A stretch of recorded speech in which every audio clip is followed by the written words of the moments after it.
Now let's move into talking about physical development in middle childhood.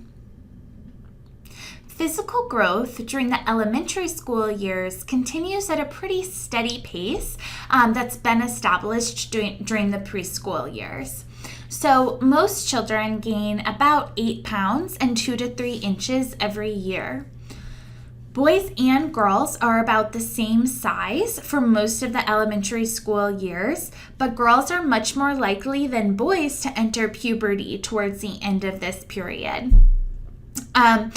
Girls grow rapidly during period and they become bigger than boys their age. At ages 11 and 12, the average girl is actually about a ½ inch taller than the average boy. School-aged children, because they're growing so fast, need to eat more to support their growth and provide energy for their busy lives. So the average 7 to 10-year-old needs a well-balanced diet of 2,400 calories a day. So school-aged children should definitely eat breakfast, and breakfast should comprise about a quarter of their calories. These calories should be nutritious calories as well. So when it comes to the development of motor skills, we see that elementary school children's greater size and strength really contributes to improved motor skills. Fine motor skills also improve as children move through the elementary school years. Children gain much greater control over their fingers and hands, and they make much more nimble movements and improve their handwriting. So in both gross and fine motor skills, we see that there are some gender differences. Girls tend to excel in fine motor skills. Their handwriting also tends to be better than that of boys. Girls also excel on gross motor skills that require flexibility and balance, whereas boys tend to have the advantage on gross motor skills. So children at age 11 can actually throw a ball 3 times further than they did at age 3, and they can jump twice as far. So gross motor skills are really improving, and so are fine motor skills. As children approach and enter puberty, girls' bodies have proportionately more fat and less muscle than boys' bodies do. And this is all because they've got to prepare for the babies. So one area where we can see evidence of these gains is both cognitive gains and physical gains is in the way that children play. So I'd really like you guys to just spend some time thinking about the types of play that you engaged in when you were in middle childhood and how that play maybe differed from what you engaged in early childhood. So think about a play activity that middle-aged children might engage in and think about how it relates to both cognitive and physical development. So I'll give you an example. Children in middle childhood, they might engage in playing soccer. So this is reflective of cognitive gains because they're able to kind of think ahead. They're able to, like if you think about children in early childhood, like preschoolers playing soccer, all those preschoolers, they all just run after the ball. Right? No, they're not spreading out. Once you get it into middle childhood, you start to think ahead a little bit more. You think, well, this person has the ball, but they're going to need to pass it off, so I'm going to move over here to this space so they can pass the ball off to me. Or you start to think about your role on the team. Well, I'm a defender, so I'm going to stay back here, like behind the midline, so that I can protect the ball from going in the goal. So you can see these cognitive gains, and they're also able then to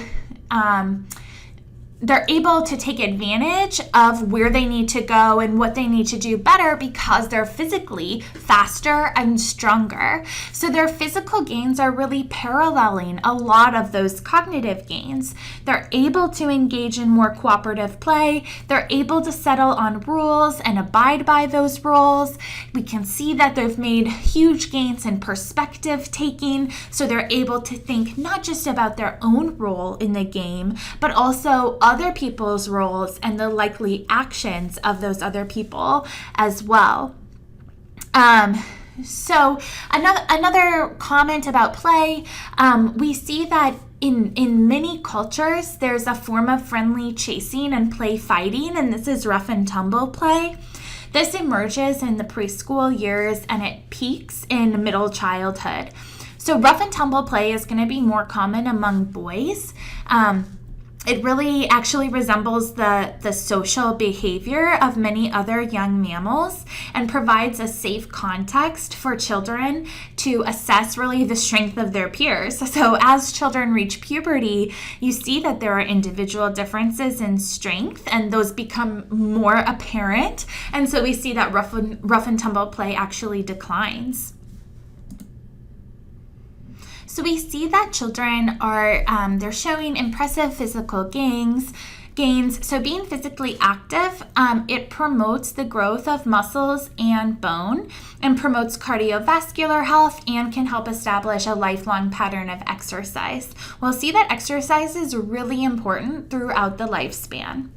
So it's important that children engage in physical fitness and physical activities to promote their health. When children are tested with a full battery of fitness tests, fewer than half actually meet the standards for fitness on all tasks. There's many different factors that can contribute to low levels of fitness. Physical education classes are very infrequent now. There are low levels of activity during Phy-Ed classes, and children are actually more likely to choose more sedentary leisure time activities rather than more physical activities. So obesity is an epidemic in the United States for both children and adolescents, and the risk factors for obesity includes this little Phy-Ed time and poor use of Phy-Ed time. So children are just engaging too long in these sedentary activities. So to promote physical fitness, experts really believe that physical education should be offered more frequently and include activities that children can continue throughout adolescence and adulthood, either alone or with another person.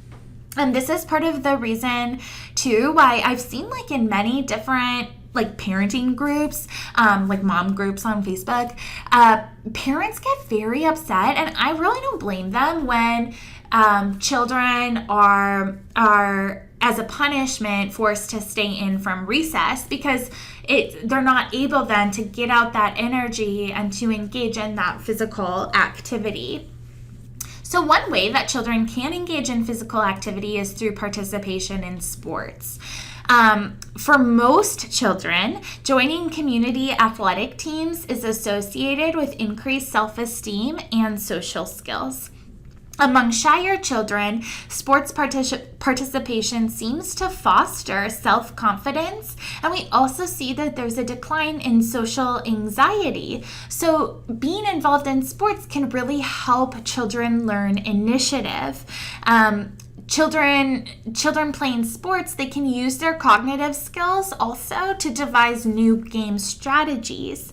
So engaging in well-supervised sports, plus other adult-led activities, is really beneficial to children. So children's greater motor skills means that they're able to participate in many different types of sports. And this can be really good for kids, socially, cognitively, physically. There are some potential hazards of participating in sports. Children lose interest in sports if they're too stressful, or if adults are overemphasizing the competition of the sport instead of the skill development. Sometimes parents can get really carried away in sports, and so it's important to just try to not put too much emphasis on the competition piece of the sport. So I have kind of just a funny little NPR clip for you guys that it's satirical. It makes fun of how much emphasis people are putting on sports. I know for me personally, I think it's frustrating when, I'd really like to engage my kids in lots of different types of sports and let them try out lots of different things. But the downside of that, because sports have gotten so competitive, seems to be that if they do that, then they're already behind, that you kind of have to just pick something and they've got to go with it, and hopefully they end up liking it if they want to be on par with the other kids and make the teams, be able to be on the teams. So I think it's just an important thing to think about. So have fun listening to this more satirical NPR piece.